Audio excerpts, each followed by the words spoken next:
செந்தாமரை மலை கொண்ட திருவடி பாதமானது பணிந்தேன் அண்ணா. தங்கா செந்தாமரை புத்தகத்துக்கு ஒப்பான உன் திருவடி பாதமே அநேக வந்தனம் அண்ணா. தங்கா என்றென்றைக்கும் என்னுடைய பாதத்தை பணிந்தாய் அல்லவா? நீ நூடி காலம் வாழ்ந்திருப்பாய் தங்கா.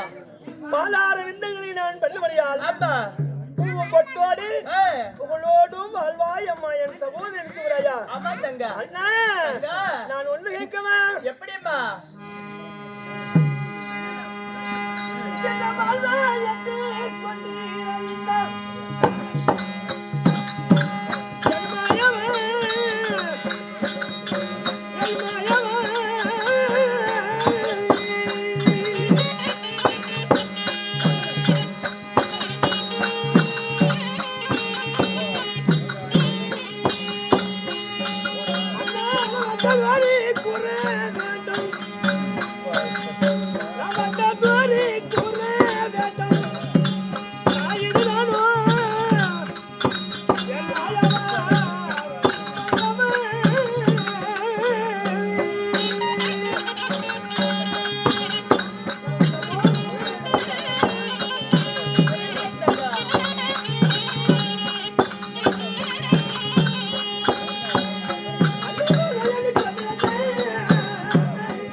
வாழ்வாய் என்று சொன்னாயே. ஆமா.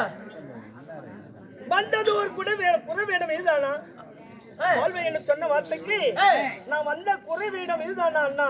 தங்கா நீ சொன்ன பிரகாரம் தெரிவித்த பிரகாரம் நான் குறைச்சே வந்துடுறேன்.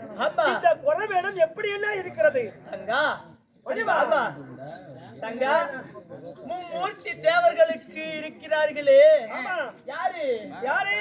அதாவது சக்தி சக்தி, அதாவது பிரம்மதேவன் மனைவியாகிய கலைவாணி, என்னுடைய மனைவியாகிய யாரு மலர்மங்கை மகாலட்சுமி. இவர்கள் மூன்று பேரையும் அவர்கள் மூன்று பேரும் சேர்ந்து கழுவினால் கூடிய இந்த அழகுக்கு ஒப்பாக மாட்டார்கள் தங்கா. உன் திருவடி வாழனை கழுவினாலும் ஒப்பான கலர். அம்மா உன் அழகு. அம்மா அதுவும் இல்லாமல் உலகத்திலே அதிதேவி அம்மா மன்மதராஜன். அவர் மன்மதனும் அதிதேவி. ஆண்களிலே மன்மதன், பெண்களில் அதிதேவி. பெரிய ரதியா பெரிய மன்மதனா அப்படின்னு ஒரு கேட்கறாங்களே. உலகிலே ரதிதேவி அழகிலே சிறந்தவள். அந்த ரதி விட ஒரு மடங்கு நீ அழகா இருக்கிற. ஆமா தங்கா. ரதி விட ஒரு மடங்கு அழகா இருக்கிறோமா? இந்த குறைவேடம் யாராலும் கண்டுபிடிக்க முடியாது. இப்படிப்பட்ட தேவருக்கெல்லாம் போட்டுபடியான குரவத்தை வந்துகிறேன். உன் அழகு வர்ணிக்க என்னால முடியாது. இருந்தாலும் இப்ப நீ வரவேற்ற காரணம் புறப்படைய கொடுத்தால் டெல்லி அஸ்தாபுரம் சென்று குறிவரைத்து நான் சென்று வருகிறேன் மாயவா. தங்கா அண்ணா உன்னுடைய விருப்படியே ஆமா புறக்கூடிய தருகிறேன். டெல்லி என்று அஸ்தினாபுரத்துக்கு சென்று வருவாய்.